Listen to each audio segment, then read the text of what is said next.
Assalamualaikum sahabat. Ayu Ting Ting terpaksa disuruh putar balik ke Jakarta. Pada hari Sabtu, Ayu Ting Ting menerobos masuk wilayah ganjil genap di Kota Bogor. Bersama Ayu Ting Ting juga ada beberapa mobil yang lain disuruh mutar balik. Karena sejak hari Sabtu tanggal 6, Kota Bogor melaksanakan satu peraturan baru ganjil genap bagi semua kendaraan mobil, sepeda motor dari mana saja yang masuk ke Bogor, termasuk mobil dan sepeda motor yang ada di Bogor. Ayu Ting Ting masuk melalui jalur Baranang Siang. Terpaksa artis kita ini, pedangdut hebat ini, disuruh muter balik lagi. Pelaksanaan ganjil genap di Kota Bogor ini tujuannya adalah untuk mereduksi kerumunan orang di Bogor, karena pemerintah Kota Bogor punya data bahwa setiap hari Sabtu dan hari Minggu Kota Bogor ini penuh sekali dengan orang-orang yang datang dari luar Bogor ke Bogor untuk makan dan mungkin berbelanja souvenir yang ada di Kota Bogor. Karena itu pemerintah Kota Bogor bersama Forkopimda, Wali Kota, sejak hari Sabtu tanggal 6 Februari itu memberlakukan ganjil genap.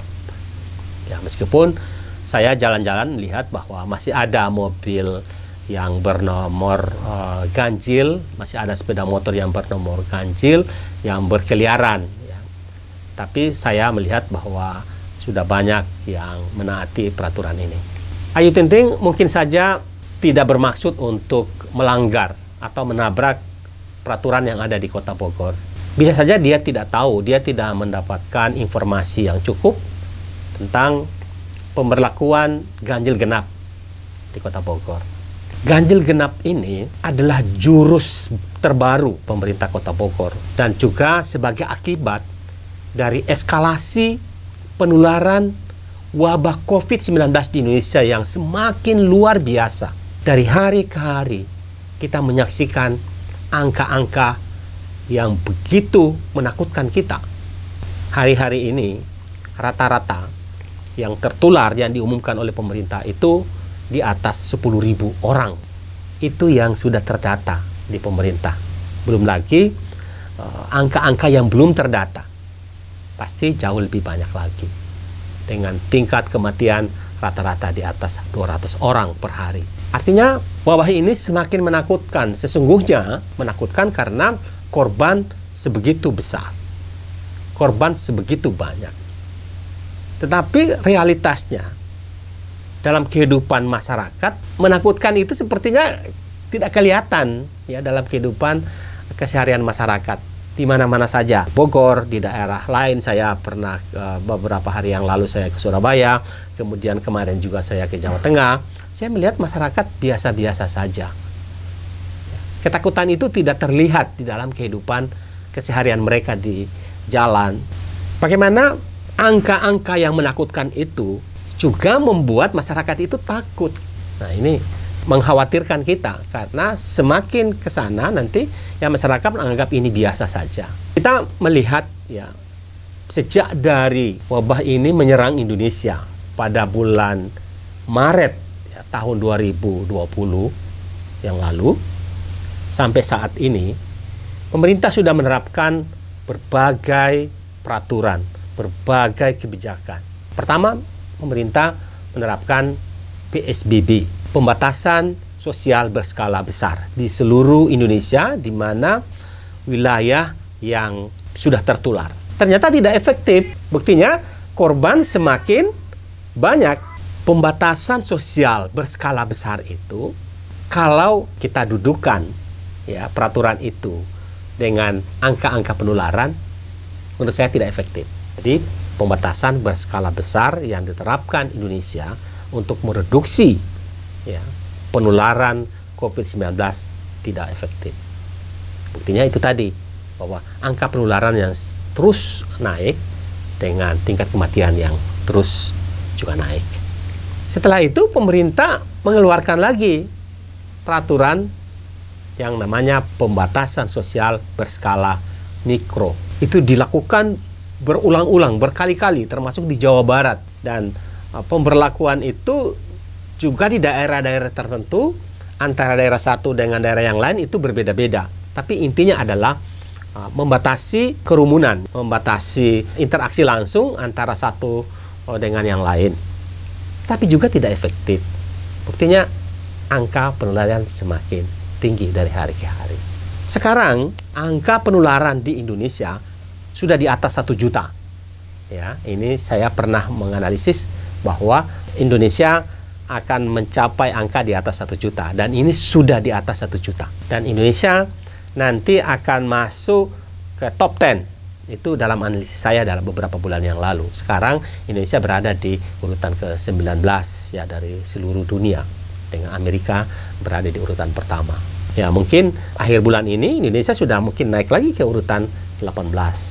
Semakin naik berarti semakin banyak korban yang jatuh, entah itu tertular, entah itu meninggal. Jadi menurut saya peraturan kebijakan yang diambil oleh pemerintah sejak dari awal COVID itu ada di Indonesia sampai saat ini menurut saya tidak efektif. Dan masyarakat saat ini seperti sudah tidak terlalu peduli lagi bahwa COVID itu berbahaya. Dulu ada satu yang tertular, sangat menakutkan dan mengerikan sekali. Sekarang nggak masalah. Tujuan ganjil genap ini adalah tadi untuk mereduksi kerumunan orang, berarti juga untuk mereduksi tingkat penularan. Kalau itu yang diinginkan, ya kita akan lihat nanti setelah ganjil genap ini apakah angka penularan itu naik atau turun. Nanti kita lihat setelah peraturan ini selesai, kita lihat naik atau turun. Kalau turun, ya berarti ini efektif. Tetapi kalau saya lihat suasana hari pertama, ya tadi saya jalan-jalan, ya saya lihat ya mungkin setelah jam 9 ya kebijakan itu sudah longgar, orang bisa lewat lagi kemana-mana. Padahal kan mereka ini membatasi orang yang datang dari luar Bogor untuk datang ke Bogor ya pada hari Sabtu dan Minggu, yaitu mereka berlibur. Berlibur itu antaranya adalah makan. Nah, tadi belum sampai ke jam makan siang, orang sudah bisa lewat di jalan-jalan protokol itu, ya sudah bisa kendaraan-kendaraan yang plat nomor ganjil, karena hari ini adalah hari genap, tanggal 6 yang ganjil udah bisa lewat. Lalu kira-kira apa yang terbaik yang harus dilakukan? Dulu pernah saya menyampaikan dalam konten-konten sebelumnya bahwa melibatkan kegiatan ini, tahu pemerintah harus punya sistem dari atas, dari Jakarta, ibu kota, sampai ke RT di bawah. Dari presiden sampai ke ketua RT. Ini ada satu sistem yang diberlakukan secara ketat. Jadi sampai ke RT. Jadi termasuk bagaimana RT itu mengatasi persoalan-persoalan COVID itu di lingkungannya. Kalau RT dilibatkan, menurut saya ini juga adalah salah satu cara terbaik. Ya pasti memerlukan biaya yang besar. Itu lebih baik daripada kita memerlukan biaya besar, tapi itu bisa efektif. Daripada kita menggunakan biaya kecil, tapi berkali-kali kita menggunakan, besar juga akhirnya, tapi tidak efektif. Ini yang perlu menjadi pertimbangan pemerintah. Saya melakukan satu hal untuk men-tracing kira-kira di tempat itu ada yang tertular COVID atau tidak. Saya melakukan tracing terhadap seluruh karyawan yang ada di satu kantor di Gerhapena Bogor. Itu kira-kira yang berkantor di situ pada saat COVID ini ada 162 orang berkantor di Gerhapena itu. Ya, dulu lebih dari 200 orang, tapi berkurang. Ada terdata di personalia ada 162 orang. Saya mewajibkan semua orang, semua karyawan yang berkantor di Gerhapena itu melakukan tes, mengikuti tes antigen. Maka kita kumpulkan mereka satu hari, kita tes semua, tidak ada kecuali termasuk direksi. Ya, waktu itu yang datang 142. Ya, 142 yang datang, berarti hanya ada 10 orang yang berhalangan datang. 142 itu kita dites. Dokternya kita datangkan, kemudian petugas itu kita datangkan untuk melakukan tes satu hari, selesai. Dan hasilnya ternyata ada 3 orang yang reaktif. Dari 142 yang dites, ada 3 orang yang reaktif. Nah, 3 orang ini ya memang kalau kita melihat ya mereka ini seperti tidak ada gejala, biasa saja. Tapi hasil tes mereka membuktikan bahwa mereka ini reaktif. Lalu kita tingkatkan ke tes yang lebih tinggi lagi, swab PCR. Dari hasil swab menunjukkan bahwa 2 dari 3 orang itu benar-benar positif. Jadi 2 orang itu positif, 1 orang negatif. Maka 2 orang inilah yang kita klaster, kemudian keluarganya semuanya diikutkan dalam tes. Yang tadi, yang satu lagi itu karena wartawan, ya termasuk lingkungannya, ya kita ikut mengawasi, mengetes. Ini kita cut off di situ. Dan alhamdulillah ini kita lakukan. Kemudian kita lakukan lagi di satu perusahaan kami di Depok dengan karyawannya kurang lebih 40 orang, dites dengan cara yang sama, hasilnya 5 orang positif. Kita tingkatkan lagi ke swab test, positif 5 orang. Jadi dari 42 orang itu 5 positif. Ini tracing yang kita lakukan. Kita akan melakukan ini ke seluruh perusahaan-perusahaan kami yang ada. Ya, ada lebih dari 10 perusahaan. Kita akan melakukan ini sehingga kita clear karyawan-karyawan yang masuk kantor itu mereka tidak terkontaminasi virus COVID-19. Bagi mereka yang tadi yang sudah ketahuan, itu diatasi, langsung diisolasi, langsung dirawat. Ini kita melakukan itu. Kita melakukan nantinya akan ke seluruh perusahaan. Jadi karyawan kami ini saat ini kira-kira ada 600 orang dan terhadap 600-an karyawan itu akan kita lakukan tes yang sama semua secara bergantian di perusahaan-perusahaan. Jadi kita tes ini total, tidak nanti ada yang demam baru diperiksa, tidak ada yang batuk baru diperiksa, atau ada yang panas baru diperiksa, tidak. Total. Semua menjadi terduga. Cara ini bisa dilakukan oleh pemerintah menurut saya. Misalnya begini, pemerintah kota atau kabupaten, di situ ada berapa dinas di situ. Perintahkan kepala dinasnya melakukan tes seperti yang kita lakukan ini terhadap semua pegawai yang ada di dinas itu tanpa kecuali. Lakukan tes di situ. Nanti Anda akan melihat hasilnya seperti apa. Hasil itulah yang nanti bagi kita, bagi pemerintah atau bagi dinas itu untuk melakukan tindakan-tindakan lebih lanjut untuk mengatasi persoalan-persoalan yang timbul dari tes itu. Jadi lakukan saja. Setiap dinas, toh tidak terlalu mahal. Saya melakukan di sini, setiap karyawan hanya 150.000 tes antigen itu. Satu dinas lakukan itu. Kemudian di dinas-dinas yang lain juga melakukan hal yang sama. Nah, pasti akan ditemukan itu. Kita akan menemukan.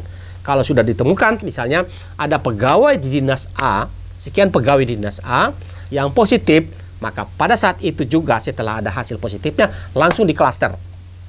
Ya, langsung diblok. Keluarganya semuanya, keluarganya juga dilakukan tes dan seterusnya. Akhirnya apa? Di kantor itu clear. Begitu semuanya sudah sembuh, yang tadi sudah sembuh, maka masuk kantor lagi clear. Nah, supaya lebih clear lagi, maka di sini peraturannya lebih ketat. Ketatnya nanti kalau mereka keluarnya seperti apa, persyaratan keluar itu misalnya mereka keluar daerah, tugas pulang dari luar daerah itu ada gejala atau tidak ada gejala, harus ada aturan yang mengikat bahwa mereka tidak boleh masuk kantor sebelum membuktikan hasil tes terakhir mereka setelah pulang dari pelaksanaan tugas itu. Jadi lebih ketat. Mungkin ini lebih efektif. Teman-teman swasta juga bisa melakukan seperti itu.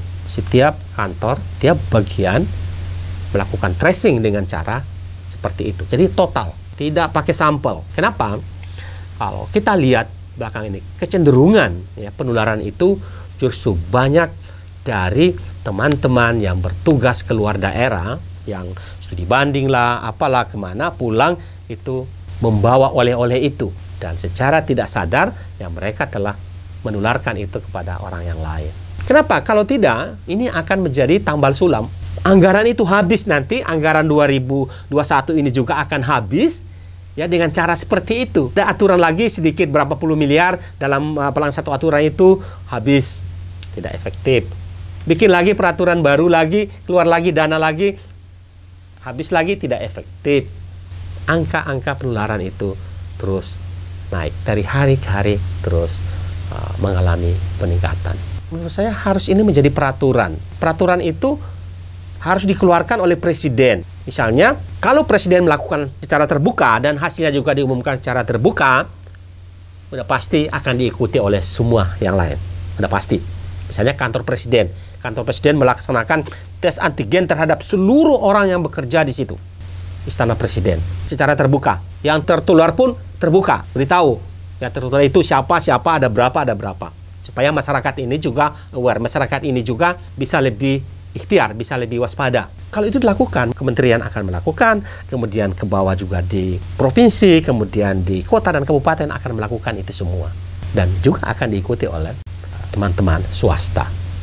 Jadi menurut saya seperti itu. Selain ada aturan yang mengikat semua kita ini, yang dikeluarkan oleh pemerintah, pelaturan yang ketat dan dilaksanakan secara ketat. Ketatnya itu misalnya begini, orang yang melanggar aturan itu benar-benar diberikan sanksi sesuai dengan kadar pelanggarannya. Jangan sampai nanti ada 2 orang yang melanggar, 1 ditindak, 1 tidak. Nah ini sudah pastilah masyarakat tidak akan menuruti, masyarakat tidak akan mengikuti aturan itu. Karena sudah ada contoh, ada 2 orang yang melanggar, ada 1 ditindak, diperiksa, dihukum, dan 1 tidak. Nah ini tidak mendidik, tidak ada efek edukasi karena sanksi dan tindakan itu dilakukan memilih siapa yang harus diberikan sanksi. Nah ini tidak boleh terjadi. Kalau ini terjadi, percayalah peraturan apapun sudah pasti tidak akan efektif.